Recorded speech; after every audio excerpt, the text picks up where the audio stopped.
The Republic of Kenya is a constitutional democracy.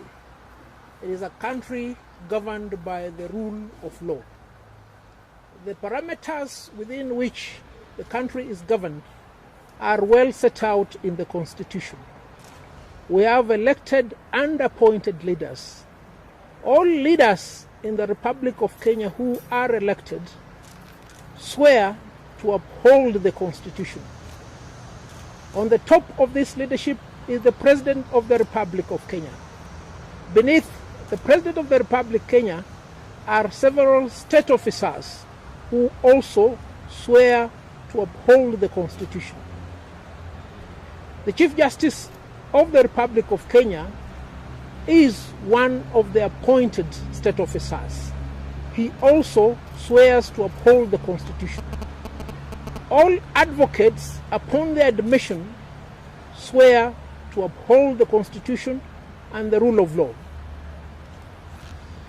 In the recent past, it has been the order of the day for the government to abrogate the Constitution, to disobey court orders, and to govern in a manner likely to suggest that the Constitution and the rule of law is a great inconvenience in their operations.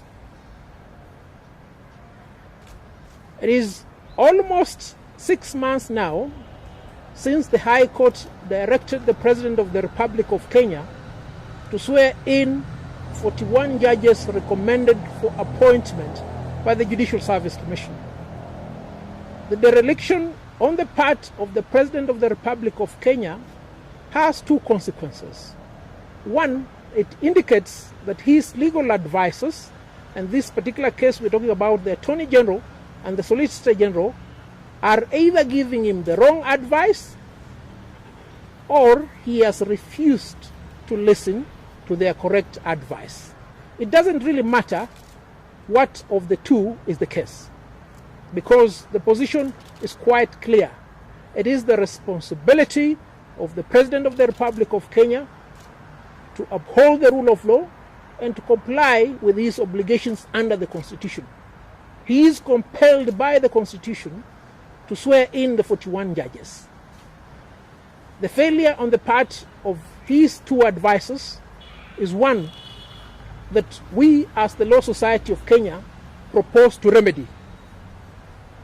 In a resolution of the Council of the Law Society made on the 11th of May 2020, the Council unanimously resolved to initiate proceedings to remove the Attorney General and the Solicitor General from the list of advocates.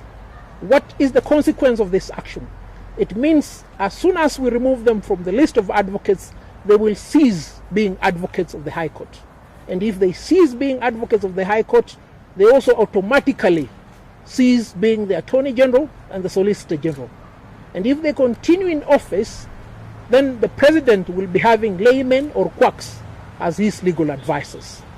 Today, the Council also had another meeting in which we have resolved to draw up a charge sheet which shall be forwarded to the Attorney General and the Solicitor General, requiring them to answer within 7 days and demonstrate why they should not be removed from the register of lawyers in Kenya. A trial will be conducted by the membership of the Law Society of Kenya in an AGM that will be constituted, when these two advocates will be given an opportunity to tender their defense, and the members will give them a hearing and make a decision whether or not to remove them from the register of advocates. What about the President of the Republic of Kenya? A few days ago, the President of the Republic of Kenya indicated that we are in a constitutional moment which necessitates that we remove the cancer that is in the current constitution. Does the current constitution have a cancer? Who created that cancer? You see, Kenyans, we need to be honest with ourselves. It took many years for us to arrive at the constitution that was promulgated in 2010. Now we're being told there is need for us to remove the cancer. No, there is no cancer. There is an attempt here to remove the brain from the body. And the brain is the transformative, progressive constitution that we have. And we must say this without any fear of contradiction. The government of President Uhuru Kenyatta has been built on the foundation of disobedience of court orders. And if a leader can tell his people that he wants to change the constitution, a constitution which, from the experts, does not suffer the malady of reform, but suffers the malady of implementation, then there is a big problem. I want to state also that on the 11th of May, the Council of the Law Society of Kenya resolved unanimously, the ones you're seeing here, save for two who are either in Nyanza, Nakuru or Malindi, that we petition the National Assembly and the Senate to initiate proceedings for the impeachment of the President of the Republic of Kenya. Because we cannot have somebody who has taken the oath to govern in tandem with the Constitution who fails to perform his duties under the Constitution. We'll therefore proceed in the manner in which we've indicated. We'll commence with the removal of the Solicitor General and the Attorney General from the list of advocates, and thereafter we'll petition the National Assembly and the Senate to impeach the President of the Republic of Kenya. Now, the responsibility of undertaking the trial of the President of the Republic of Kenya is bestowed upon the legislature. You've seen the manner in which the legislature has acted lately.